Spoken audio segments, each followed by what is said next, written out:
Oh shit, it's my face! Haha! Hello everybody, hello. Everybody meaning the 3 people that will watch this. Yeah, watch out YouTubes. There's a new vlogger in town. Got myself a nice new vlogging camera. And yeah, here I am in Nepal. Namaste from Nepal. With a beautiful view. In fact, a view that's much better than my face. Let's spin it back around. Sun setting just down over the hill there in the background. And the sea of rooftops here in Patan. Sorry, you get in my face again. Yeah, so I'm here in a place called Patan.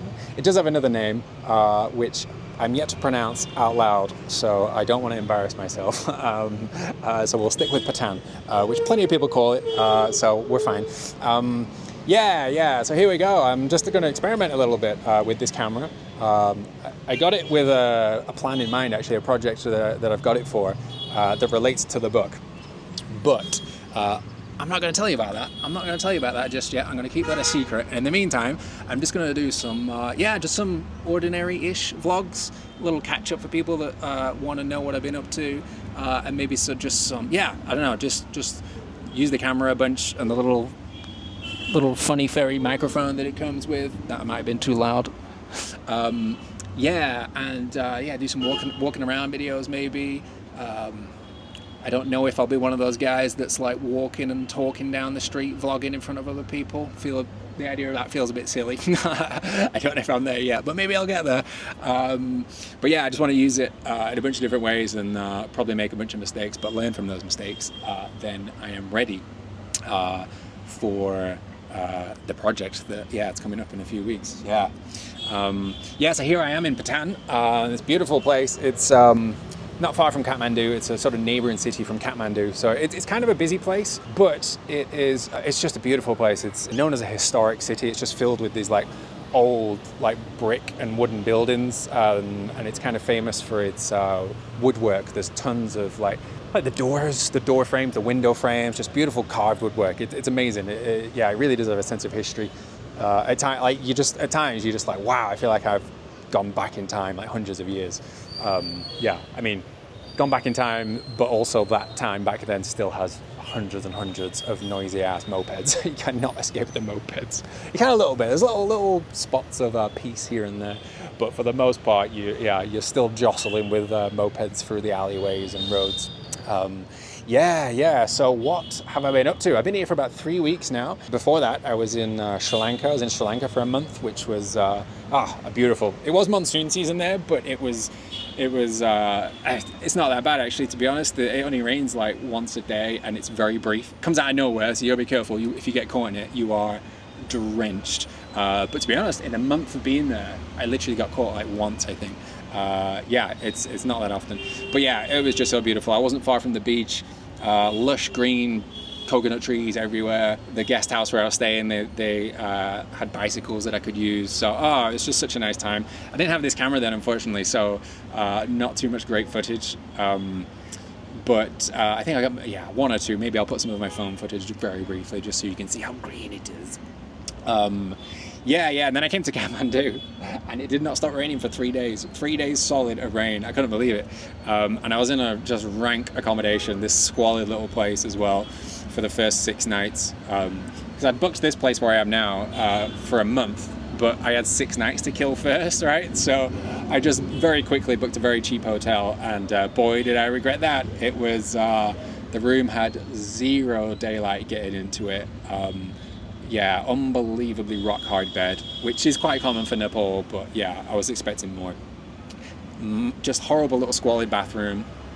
To be honest, I've stayed in worse places, but it was just combined with the fact that every time I went outside, I got absolutely soaked. And so the room was bad, so I was trying to spend time outside of the room. Finding cafes to write and that kind of thing. And then I'd come back, get absolutely drenched. And when you're just drenched and you just want to clean up and be comfy, and the room was not that. It was not the one. So I booked it for 6 nights originally, and I checked out after 3. I was like, this ain't the one, I'm leaving. So I paid up for 3 nights and got out of there. Booked myself a guest house, a really nice guest house actually, quiet little area. The woodwork that I was talking about, the carved woodwork,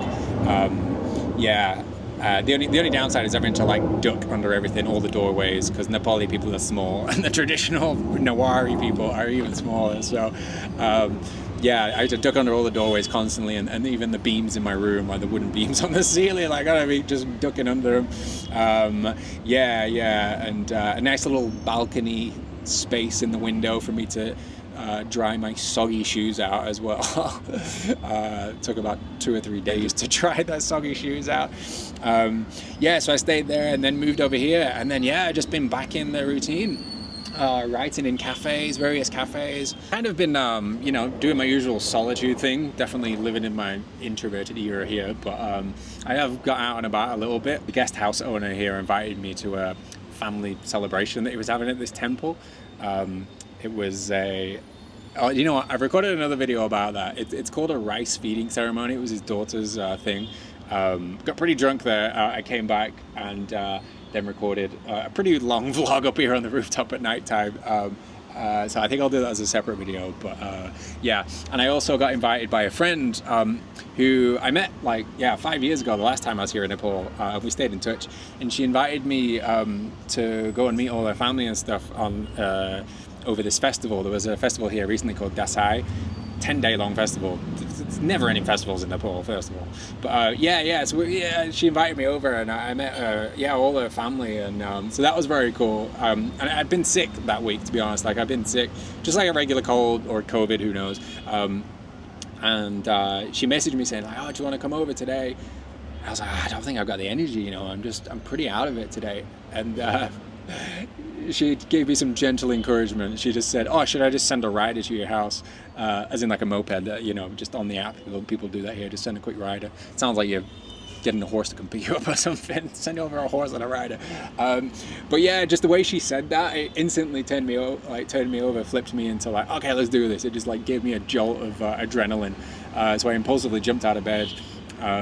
This is like 10 o'clock in the morning, you know, and got quickly ready in 5 minutes, and came outside, and yeah, there's a motorbike waiting for me. Jumped on the bike, zooming across out of Patan, straight over to where she lived, maybe like 20-minute ride away. Fun ride on the back. Get there, meet a whole family. It was an amazing day, really cool. I'm so glad I went, because I did manage it. It was an exhausting day, like I was out all day, came back late at night, but it was amazing. Got to take part in the, you know, all the local stuff, which you're no doubt gonna see right now with me looking funny with the tikka on my head, and but yeah, there was all sorts of cool stuff like flying the kites on the roof, which is part of it.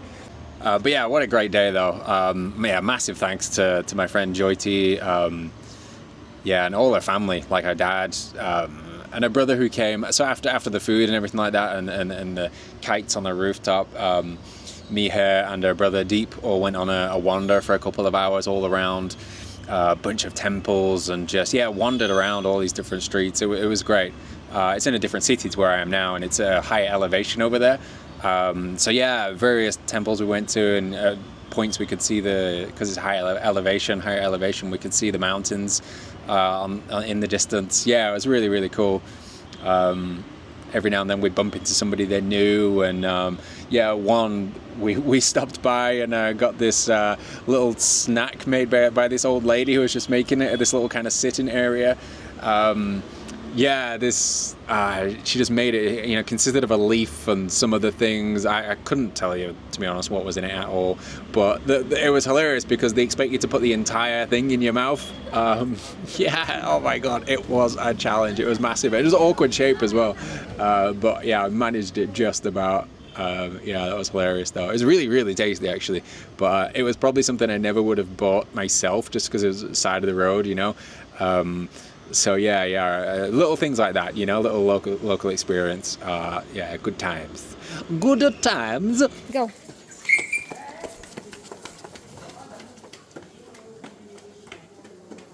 Yeah, by the way, for anybody who doesn't know, Nepal is where I first came out to when I told myself that I was going to write a book, like 6 years ago, 2018 it was. This was my first place where I was like just truly dedicated myself. I locked myself in a room, different place to this, like a much smaller, almost like village kind of place that I'm going to go to next week. Gonna go back to the origin. Yeah, and it's the place where I first started to try and see if I could write and really dedicate myself to one thing, one project, to rule them all, and not stop until I finish something.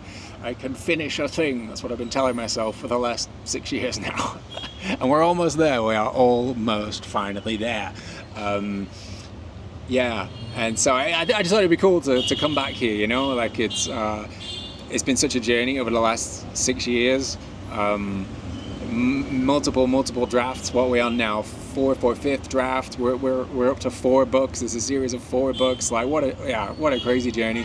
And I've gone from being quite secretive about it, you know, to now being really quite blown away and proud of myself, and I can't wait to get it out into the world. So I thought it'd be cool to come back here to where it all started, come back full circle, to where the first draft began, come back and do the final draft, you know. Look at that, just beautiful. Beautiful. Sun setting behind the clouds and the mountain. Or hill. Hill or a mountain, I'm not sure which. Mount Hill. Let's call it Mount Hill. Sun setting behind Mount Hill. It's a glorious evening to do some writing in Nepal.